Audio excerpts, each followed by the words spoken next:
Merhabalar dostlar, artık net olan bir gerçek var, o da İran bu savaşta yalnız değil. Savaş alanında resmi olarak ilan edilen klasik ittifak tanımı olmasa da bütün gelişmeler bu gerçekliği ABD, İsrail ve liberal batıya en acı yoldan hatırlatıyor. Son günlerde herkes aynı soruyu soruyor, İran'a hangi sistemler gitti, hangi radarlar kuruldu ve hangi sevkiyatlar yapıldı?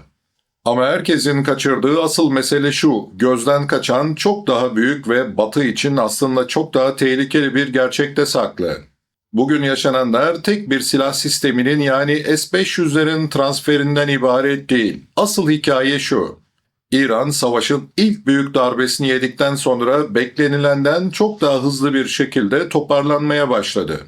Bu ABD ve İsrail için en büyük korkuydu ve korktukları şu an karşılarına çıkmış vaziyette. Devrim muhafızları Hava ve Uzay Gücü Komutanı geçtiğimiz günlerde füze ve insansız hava aracı rampalarının savaş öncesine göre çok daha yüksek bir hızla yeniden inşa edildiğini açıkladı.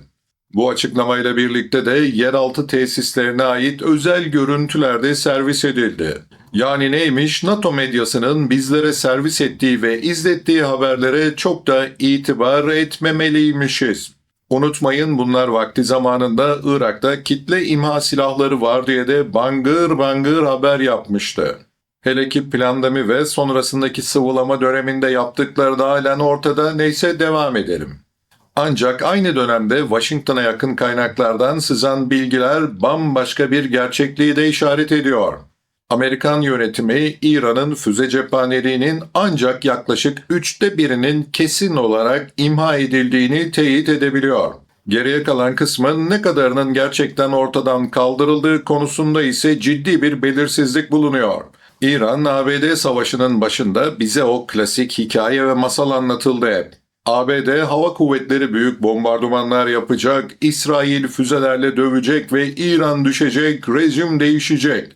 Farkındaysanız hikaye artık tamamen başka bir boyuta gitti. İran tüm bu ağır saldırılar sonrasında kimsenin beklemediği bir hızla ayağa kalktı. İşte bu çok önemli bir nokta, çünkü savaşlarda ilk darbe kadar o darbenin ardından kimin daha hızlı ayağa kalktığı da çok belirleyici bir unsurdur. Eğer İran gerçekten rampalarını savaş öncesine göre çok daha yüksek bir tempoda yenileyebiliyorsa, o zaman mesele artık sadece askeri kapasite değil, aynı zamanda stratejik irade meselesidir. Stratejik iradesi kırılmayan bir İran, Washington'ın bütün hesaplarını çok daha pahalı ve kanlı bir hale getirir. Yine çok özel ve başka yerde kolay bulamayacağınız gerçekliklerle karşınızdayım dostlar. Bu videoları yaparken tek motivasyon kaynağım gerçekleri onu isteyenlere ulaştırabilmek. Abone olarak, videoyu beğenerek ve kısa da olsa bir yorum yazarak ve de katıl butonuna tıklarsanız görürsünüz, gerçekten çok sembolik bir rakamla bana destek olabilirsiniz. Yapan herkese teşekkürler ve uzatmadan devam edelim. Savaşın ilk günlerinde Rusya müttefiki İran'a yardım etmemekle suçlandı ve Rusya, batılı ülkelerde görmeye alışkın olmadığımız bir ağız dalaşına hiç girmeden sessiz bir şekilde rutinini sürdürdü. Ama gerçekler ortaya çıkmaya başladığında durumun tamamen farklı olduğunu görebilmeye başladık. Moskova ile Tahran arasındaki ilişki yalnızca klasik diplomatik destek cümleleriyle pek açıklanabilecek bir ilişki değil. Reuters'in incelediği Ukrayna kaynaklı değerlendirmelere göre Rusya, İran'a sadece siyasi koruma sağlamıyor. Aynı zamanda çok hassas uydu görüntüleri veriyor, siber destek sağlıyor ve bölgedeki Amerikan hedeflerine ilişkin çok kritik bilgileri veri akışına ekleyerek İranlılara sunuyor. Aynı dosyada Rus ve İranlı hacker gruplarının koordinasyon içinde çalıştığı Telegram benzeri kanallar üzerinden de çok büyük operasyonel işbirliği yürüttüğü de aktarılıyor. Bunun anlamı şu, İran kesinlikle yalnız değil. Karşımızda resmi bir askeri ittifak ilan etmeyen ancak savaş alanında gerçek zamanlı koordinasyon kurabilen bir oluşum var. Daha da çarpıcısı, Moskova'nın İran'ın zenginleştirilmiş uranyum stoğunun Rusya'ya taşınması önerisini yeniden gündeme getirdiği, ancak Washington'ın bunu kesin bir dille reddettiği son günlerde ortaya çıktı. Yani Rusya bir yandan Tahran'ın askeri dayanıklılığını arttıracak özel bir destek sunarken diğer yandan da nükleer dosyada masaya oturmak için hamle yapıyor. Dostlar, bu kesinlikle tesadüf değil. Moskova İran dosyasını yalnızca Orta Doğu başlığı olarak görmüyor. Dikkatinizi çekerim. Bunu Amerika'yı hem bölgesel hem de küresel ölçekte yıpratacak uzun vadeli bir kaldıraç olarak değerlendiriyor ve kullanıyor. Bizi ilgilendiren kısmına gelelim. Bu savaşın geleceği ve gideceği yer bizi doğrudan etkiliyor. Türkiye açısından burada çok önemli bir ders var. Bugünün dünyasında hiçbir güç merkezi tek cephede oynamıyor. Enerji, savunma, istihbarat ve diplomasi artık aynı oyunun birer parçası. Türkiye'nin son yıllarda neden çok yönlü, neden temkinli ve neden esnek bir çizgi izlediği tam da bu yüzden son olaylarla aslında biraz daha anlaşılır bir hale geliyor. Şimdi işin daha taze ve daha sarsıtıcı boyutuna bakalım. ABD ile İran arasında yürüyen son temasların merkezi giderek değişmeye başladı. Önce konuşulan şeyler füze kapasitesiydi, vekil güçlerdi, bölgesel saldırı ağlarıydı. Ancak bugün geldiğimiz noktada ağırlık merkezi uranyum zenginleştirme sınırlarına ve Hürmüz Boğazı üzerindeki Büyük İran kozuna kayıyor. İran artık Trump'ın saçmalamalarını ciddiye almıyor ve boyun eğmiyor. Trump gittikçe daha fazla deliriyor. Körfez ülkelerinden gelen son değerlendirmeler de çok net. Bu devlet görünümlü bölgesel kabileler artık ABD'nin onlara hiçbir koruma veremeyeceğini çaresizlik içerisinde izliyor. Onlara göre Washington artık İran'ın elindeki bütün bölgesel baskı araçlarını söküp atmaya çalışan bir strateji izleyemiyor. Bunun yerine Hürmüz üzerindeki baskıyı yönetilebilir bir hale getirmeye ve nükleer dosyada da kontrollü bir çerçeve kurma amacında ama bunu da beceremiyor. Bu yaklaşım Körfez başkentlerinde de ciddi rahatsızlık yaratmış durumda. Çünkü onlar için mesele sadece petrol akışı değil. Mesele İran'ın Boğaz üzerindeki jeopolitik baskısının fiilen meşrulaşması dostlar. Hürmüz Boğazı bugün dünya enerji akışının en kritik damarlarından biri olmaya devam ediyor.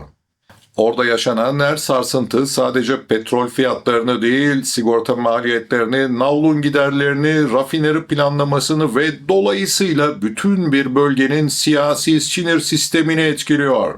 İran da bunun farkında, bu yüzden bugün Tahran'ın elindeki en güçlü koz belki de tek bir füze sistemi değil. İran'ın dünyaya şunu hissettirebilmesi. Beni tamamen devre dışı bırakamazsınız çünkü o zaman enerji akışını ve bölgesel dengeyi de kontrol edemezsiniz ve kaybedersiniz.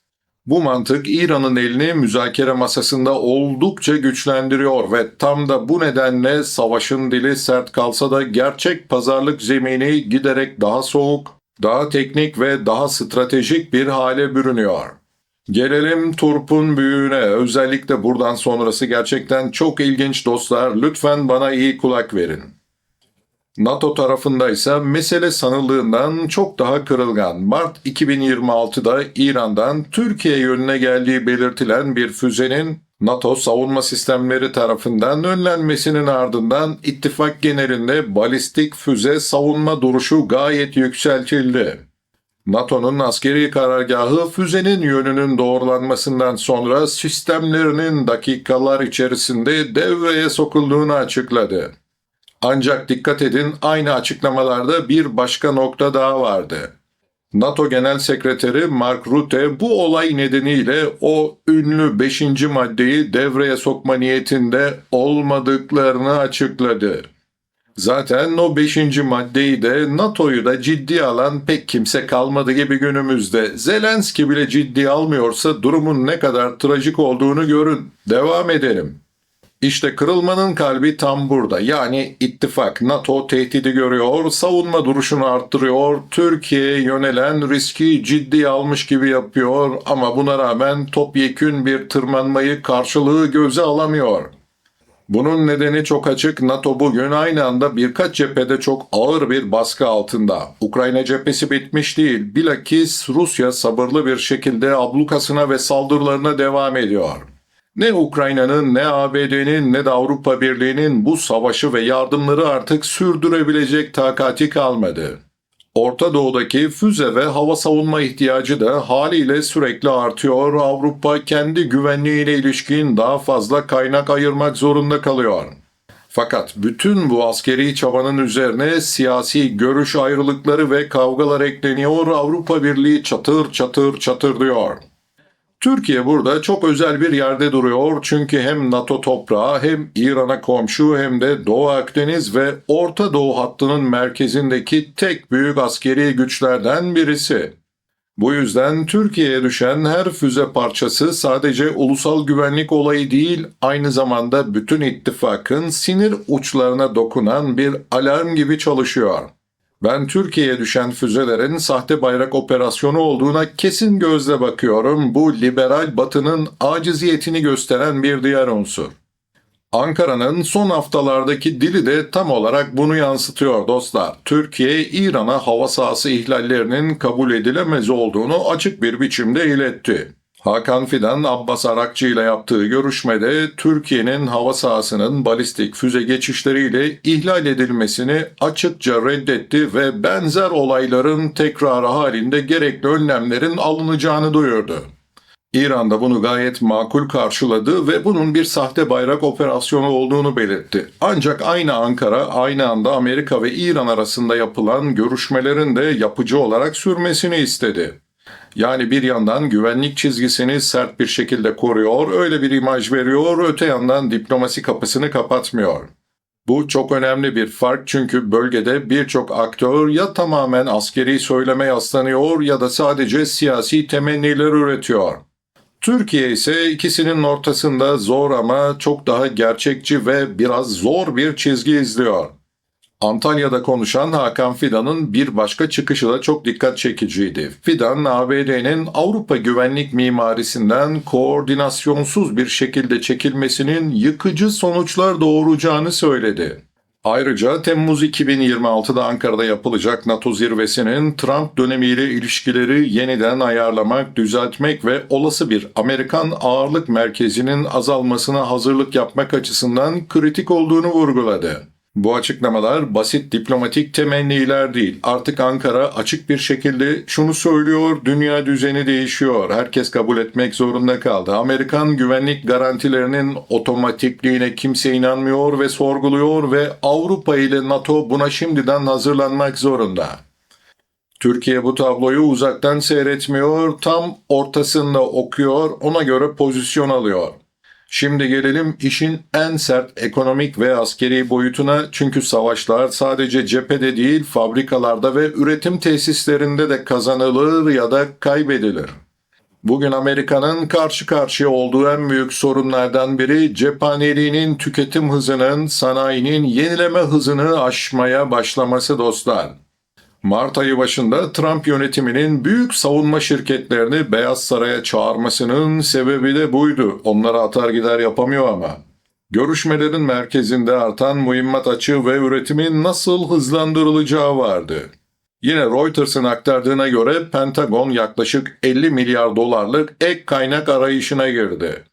Raytheon ile yapılan uzun vadeli anlaşmalarla Tomahawk, Amram, SM-3 ve SM-6 üretimini yükseltme planı yürürlüğe sokuldu.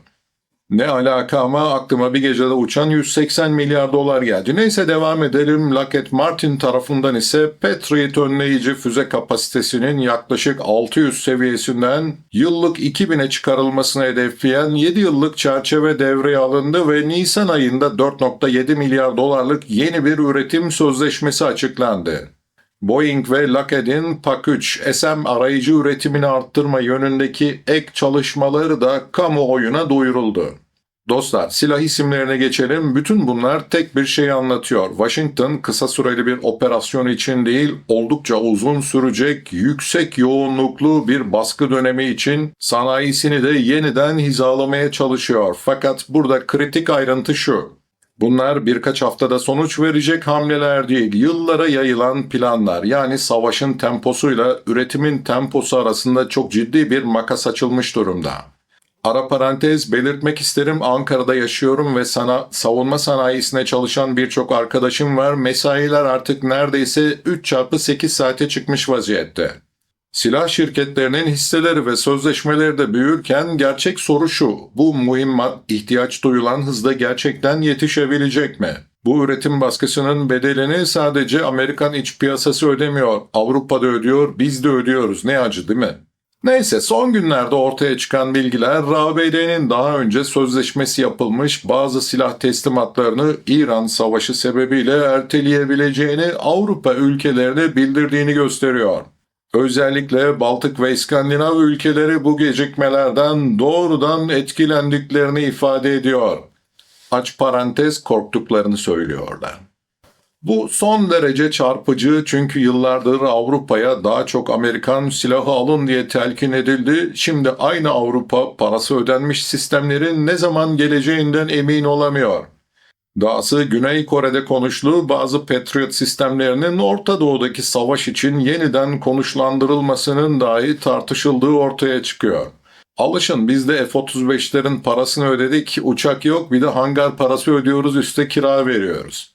Devam edelim. Kısaca mesele artık bölgesel bir kriz değil. Bir cephedeki tüketim başka bir bölgedeki savunma boşluğunu yaratıyor. Bir bölgede kullanılan önleyici füze başka bir coğrafyada caydırıcılığın ortadan kalkması anlamına gelebiliyor. Bu da bize şunu gösteriyor: Washington aynı anda hem Avrupa'yı rahatlatacak, hem Asya'yı dengeleyecek, hem de Orta Doğu'da yüksek tempolu bir operasyon yürütecek kadar sınırsız bir kaynağa sahip değil. Bu gerçeğin adı çok kutupluluk kadar kapasite sınırıdır. Trump'ın istedikleri olmadığında girdiği histeri krizleri de bu çaresizliğin bir dışa vurumu dostlar. Türkiye açısından bakıldığında ise bu durum çok daha önemli. Çünkü Ankara yıllardır savunma sanayisinde yerli kapasite oluşturmanın lüks değil, zorunluluk olduğunu savunuyor. Bugün yaşananlar bu yaklaşımın ne kadar gerçekçi olduğunu bir kez daha ispat ediyor. Başkasının stoklarına ve üretimine güvenen, başkasının siyasi takvimine mahkum olur. Tekrarlamak istiyorum: Türk savunma sanayisi kapasitesini yükseltti, mesailer arttı. Bütün bunların ortasında da piyasaların verdiği tepki de bize çok şey anlatıyor. Petrol fiyatları Hürmüz'deki her yeni gerilimle ani sıçramalar gösteriyor. Avrupa piyasaları bile artık ABD-İran temaslarına doğrudan fiyatlama yapıyor, çünkü yatırımcılar biliyor ki mesele artık sadece savaşın sürüp sürmemesi değil, enerji akışının ne ölçüde normale döneceği. Bu nedenle bugün konuşulan ateşkes sadece diplomatik bir kelime değil, aynı zamanda küresel enflasyon, nakliye maliyetleri ve yaz aylarına girerken oluşabilecek yakıt baskısı anlamına geliyor. Bir Amerikan gemisinin İran bağlantılı bir yük gemisini alıkoyması bile piyasaları bir anda sallamaya, dalgalandırmaya yetiyor. Bu tabloyu gören Körfez ülkeleri giderek daha yüksek sesle itiraz ediyor, ama onları ciddiye alan da yok artık. Onlara göre ABD ve İran arasında yürütülen pazarlık, bölgesel güvenliğin gerçek sorunlarını çözmekten çok küresel petrol akışını idare etmeye odaklanmış durumda. Yani sahadaki savaş ve masadaki pazarlık aynı anda aynı hedefe yönelmiyor olabilir dostlar. Biri baskı kuruyor, diğeri maliyeti dondurmaya çalışıyor ve bu ikilik sürdükçe savaşın uzadıkça da İran'ın kendine zaman kazandırması çok daha kolay bir hale geliyor. İşte bütün bu nedenle önümüzde duran yeni gerçek şu: İran dosyasında artık asıl soru şu ya da bu gelişmiş sistemin Tahran'a gidip gitmediği değildir.